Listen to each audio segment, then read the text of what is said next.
On this episode of Mothman of the Bible Belt, Harrison County author E.Y. Samples dishes on her debut book, The Adventures of Timothy Oatmeadow, losing her father in junior high and the lasting impact it had on her writing. Samples discusses her writing process and what's next in her literary career, and reads a selection from her book. Coming up next.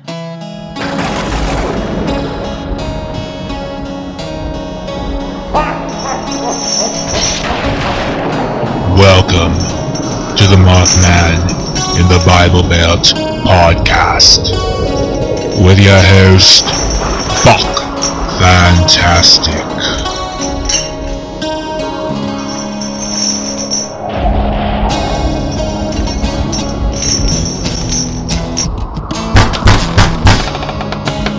Girl Scout cookies. It's been a while since the last episode of Mothman in the Bible Belt dropped. I've been finishing up my MSW. It took 2.5 years to complete, but it's over now.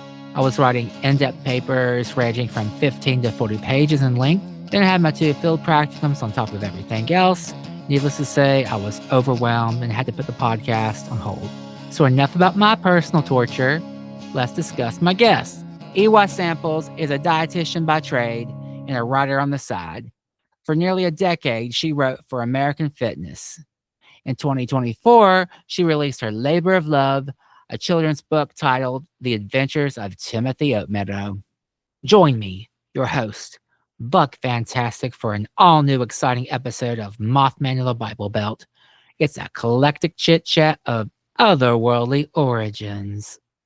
Welcome to the Mothman in the Bible Belt podcast, Dr. Evangeline Samples. How are you doing this evening? I'm quite well, thank you. How's the weather in Harrison County? Oh, it's beautiful this evening. So, how did your book, The Adventures of Timothy Oatmeadow, come about? When I was 14, my parents and I went to Blackwater Falls. We went to the gift shop, and my father bought this stuffed animal for me, and it was the last thing my father would ever buy for me. I was in the summer between my 7th and 8th grade year, and 6 weeks later, he passed away. Sorry to hear that. I had so much grief, and I wanted to turn this into something positive. So the characters of Grandma Helen, Eve, and the little critter, he wasn't Timothy Oatmeadow at the time, but this little critter were conceived in about 1993 when I was in 9th grade. You got wood sprites, Bigfoots, Loch Ness monsters, and aliens in the book, which is predominantly set in West Virginia. Yes, it is. It is entirely set in West Virginia. Tell listeners about Lawrence the football playing Bigfoot, Timothy the wood sprite, Nessie the Loch Ness monster, and the aliens Luna and Skylar. Are they based off of real people or circumstances? Well, I think that no, there will be 4 other books, so we can talk about more those characters more in 4 other books. Mm-hmm. Lawrence he's very curious about the humans. So he approaches a cabin that is occupied by humans and ends up getting captured. What about Timothy the wood sprite? He's 2 different species. He is, and he's Seelie and Unseelie fairy, and he has chosen to be good. This book is predominantly about Timothy Oatmeadow. Nobody's ever seen a baby Loch Ness monster before. So this is the baby Loch Ness monster. Mm-hmm. I had some very dear friends who were from Scotland, and one of them passed away recently. And these are the aliens, because who would ever think to put Bigfoot, fairies, aliens, and the Loch Ness Monster? These are the smallest bunnies you've ever seen. And they were the aliens in this book. Luna and Skylar. This is Luna. Mm-hmm. This is Skylar. Mm-hmm. He actually was destroyed by a cat and then rebuilt in real life. Themes of loss, identity, and being a fish out of water saturate the book. Yes, they do. And I think that my own experience with loss and the loss of my father, it was a whole new life at that time. And it was a very strange time. My mother redshirted me. She started me to kindergarten a year late. So I went when I was 6. I'm sorry, instead of when I was 5. Do you think that the loss of your own dad translated into the overarching theme of the book? Yes, because this particular stuffed animal, it was the last thing from my father. And when he died, I started carrying this stuffed animal. He was in my pocket, he was in my purse. I was Mhm. in junior high at the time when my father died, and he has been with me nearly everywhere. So you gave a story to the little critter. Yes. The Adventures of Timothy Oatmeadow plays out like a sci-fi soap opera, with events taking place in West Virginia, Scotland, and Pennsylvania. Did the book start out as being a single narrative about Eve and her wood sprite, Timothy Oatmeadow? It did originally. I started writing the book, as I said before, the 3 characters of Eve, Grandma Helen, and Timothy Oatmeadow were formed in 1991, but I started the book in the form that it is in 2006. Mhm. And over time, I did add in Bigfoot, the Loch Ness Monster, and the aliens. Now, are these characters like a setup for the future books that you're talking about writing? Yes, the future books. The second book is being written now with Lawrence and his parents. He is trying to fit into human society. And I think there are a lot of people who are trying to fit into society. I True. was one of them. Do you think kids are more into folklorish creatures today than they were back when we were kids? Not sure. I was a sickly child, so I was out of school a lot, and my grandmother was my babysitter. I got the Time Life, the Enchanted World books, and I remember reading about fairies and absolutely loving it. So how long did Timothy Oatmeadow take to write? From 2006 until 2024, when it was published in October of 2024. And you But the self-published? actual character, it was published through Amazon. Mhm. It makes a great gift. How did you find These are illustrator? their Halloween costumes. Russell Wayne, I went to Facebook to find him. Otherwise, and I am a deeply religious person also, and I really think it was God, because where would I find this illustrator any other way? And my illustrator he really loved the story, and he just seemed to get it. The illustrations are wonderful, I have to say. Yes. This is, my parents encouraged my writing, and they have since passed on. This is the dedications page that he drew with my parents. This is Timothy Oatmeadow in the hollow log. It's done in a beautiful grayscale. The ebook is on the way, and it's going to showcase those lavish illustrations. My other favorite is the sailor suit. As an author, how do you market yourself to today's kids? Do you do children's book festivals or go to schools and read select parts of your book, or Well, I'm hoping to do that. There really aren't a ton of things in my area. I'm partnering with local libraries, and I just want to give a shout out to West Virginia writers also. They've been very supportive of Timothy Oatmeadow. did you have to isolate yourself to write Timothy Oatmeadow?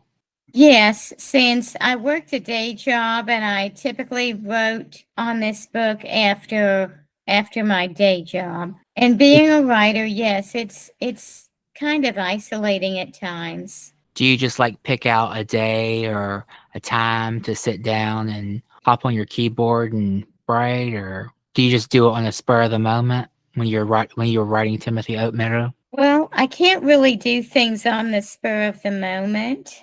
I find that evening is a productive writing time for me since I'm working and I'm doing other things during the day. In your book, you briefly touch on Luna and Skylar's family crashing at Roswell.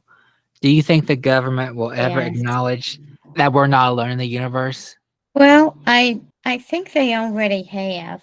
There are unidentified objects and we don't know what they are. Yeah, I've been watching all the hearings on C-SPAN, and it's not creepy, but it's it just raises more questions than it does answers, I guess, about the whole UAP extraterrestrial phenomena. Have you ever seen a Remember, have I ever seen what? Have you ever seen a Sasquatch? In real life, but my both of my parents encouraged my creativity, and my father claimed to see one In the state of West Virginia? in the state of West Virginia. We had a piece of property, and there was an separate from our home, and there was a neighbor near that piece of property. My father went over to talk with the neighbor one day, and they saw a DNR truck with a big black thing going up the hollow. They waited a while and the truck drove back without the big black thing.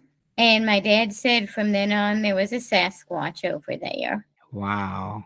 Evangeline, So, you were a dietitian by trade. yes, You were also a contributing writer for American Fitness magazine. How did your yes. journalistic side gig come about? I have been a writer. I've made stories since I was 2 years old. I've always been a writer. I wrote for American Fitness from 2008 to 2016, and I was very privileged to do that. It's I just need I need an outlet for my creativity. Some people do crafts, and I love to write. Crafts drive me nuts. I love to write. I do too. And my mother said, you have to stop now because you have to go to school now. What kind of Mothers poem? don't understand, and neither do bus drivers. What kind of poetry did you write growing up? Anything and everything, whatever needed to be in the world. What are some of your all-time favorite books? My all-time favorite books Hmm. would say I love the poetry of John Keats, Hmm. Longfellow. I love Charles Schultz, who created Snoopy. What literary genres do you prefer to read? What literary genres do I prefer to read? Hmm. I would say humor and fantasy and biographies. I've always enjoyed biographies. I like autobiographies myself. I like some of the old-time horror novels and stuff, but I just find myself it's easier for me to become immersed in someone's real life than someone's fantasy life. Timothy Oatmeadow is for 8 years and up. Yes, I wanted to write a book that children would enjoy, but a book that also was not a drag for adults. What do you want readers to take away from the adventures of Timothy Oatmeadow? Oh, what I want them to take away is that this little girl is living with her grandmother. There are a lot of grandfamilies in West Virginia. That's true. Yes, and every family is special and precious. Amen. And every family doesn't look like everybody else's family. Eve lives with her grandmother in this book. Bigfoot has a mother and a father. The aliens have a mother. The Loch Ness Monster has a mother. When my father died, I've lived with two parents and I've lived with one parent.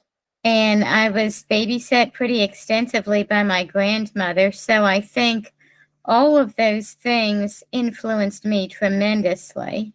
I learned a lot from my grandmother. She had been a teacher until she got married, and at the time, which was in the early 1930s, it was illegal for married women to be teachers. So she had to give up her career, and she regretted it. And I got babysat by her, and I think it was a tremendous influence on me. So when's your next book coming out?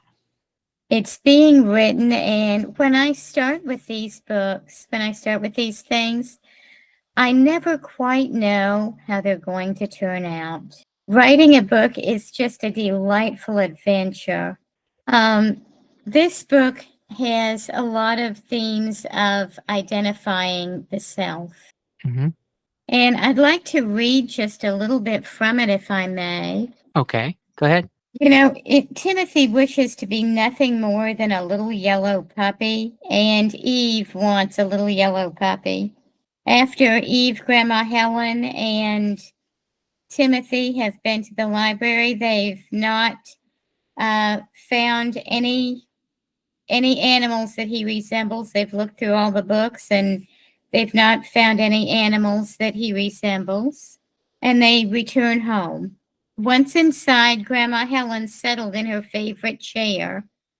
Eve and Timothy Oatmeadow plopped on the couch, and Eve switched on the TV. Eve flipped through channels and finally came upon a dog show. Maybe you could be a dog, said Eve. Not all dogs are little yellow puppies, you know. Look, that Chihuahua is not much bigger than you, and look at that little white dog. He's just hair. Timothy watched, fascinated at all of the different breeds of dogs, but he did not see even one that looked like him. Maybe he decided he was a different breed of dog. Maybe I can still be a dog, he said to Eve. Can you bark? She asked. Timothy Oatmeadow tried to bark. Since he did not know himself, he did not know that the vocal cords of his species were not equipped for barking. When he tried to bark, only a came out. Try to growl, suggested Eve. Timothy tried to growl. Again, he could only squeak.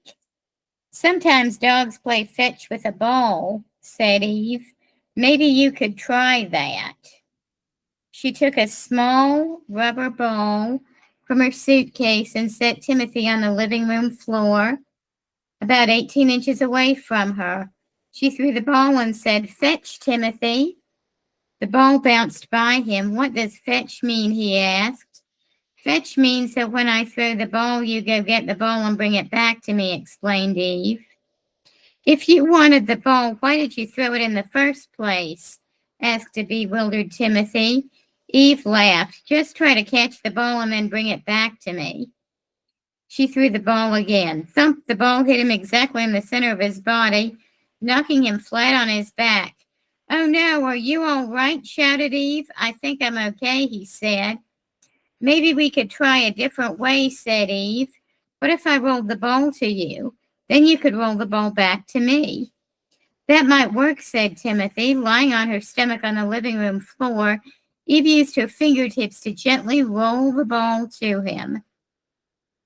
The ball came to a stop in front of him without bowling him over. He then used his hair limbs to gently roll the ball back to Eve. They continued this game for several minutes, rolling the ball back and forth to each other. "This works," said Timothy Oatmeadow. "That's because we made it work," said Eve. "I guess I'm not a dog," he replied dejectedly. "Don't worry," said Eve. "At least now we know for sure that you're not a dog. We'll keep trying till we find out what you are." This answer satisfied everyone, for all three of them wanted to know who or what he really was, none more so than Timothy Oatmeadow. "Come on, Timothy," said Eve. "I know what will cheer you up. Let's make you pretty." Eve gently carried her tiny pet into her bedroom and placed him on the foot of her bed. "You look pretty in these doll clothes," she said. "Let's put your fur in curlers." Eve chose a navy blue sailor suit and a jaunty white hat with red trim for him. Meticulously, she rolled his fur into the curlers. Quickly, he realized he did not like having his fur in curlers, and he began unrolling his fur just as quickly as Eve could roll them up. With Timothy in his sailor suit, Eve reached for the makeup mirror on the dresser. "I'll bet you've never seen yourself in a mirror," she said. Pointing to herself, she said, "That's me." Pointing to Timothy, she said, "That's you." When he smiled, the Timothy Oatmeadow in the mirror smiled and waved its fur in greeting. Timothy had never seen himself in a mirror before. The more Eve looked at Timothy, and the more he looked at his reflection, the more they both felt that he did not look quite right in the sailor suit.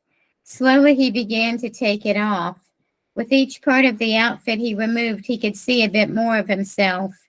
At last, with the outfit completely removed, Timothy Oatmeadow could see himself as he really was. For several minutes he just stared. "So this is me," he said.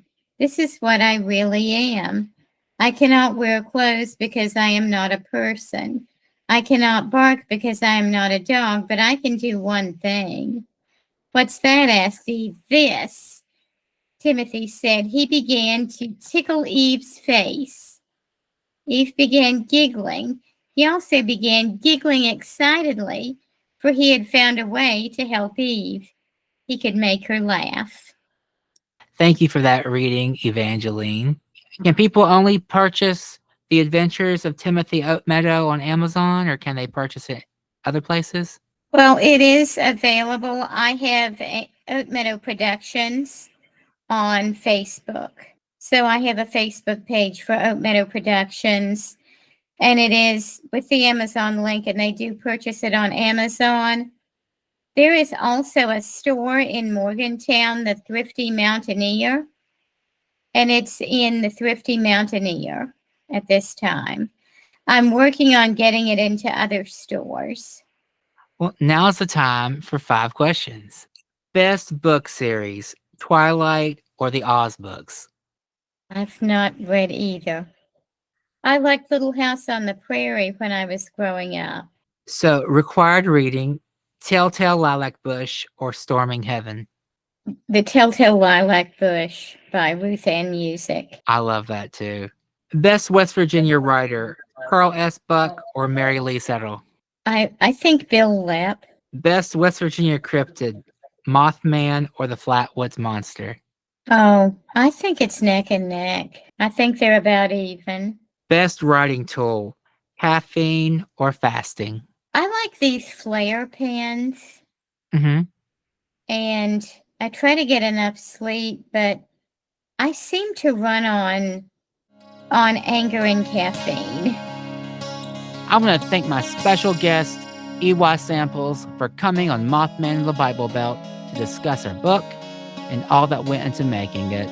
For Mothman and the Bible Belt podcast outlet updates, guest bios, episode breakdowns, and links to social media, please check us out on the web at www.mothmanandthebiblebelt.com. Thanks for listening.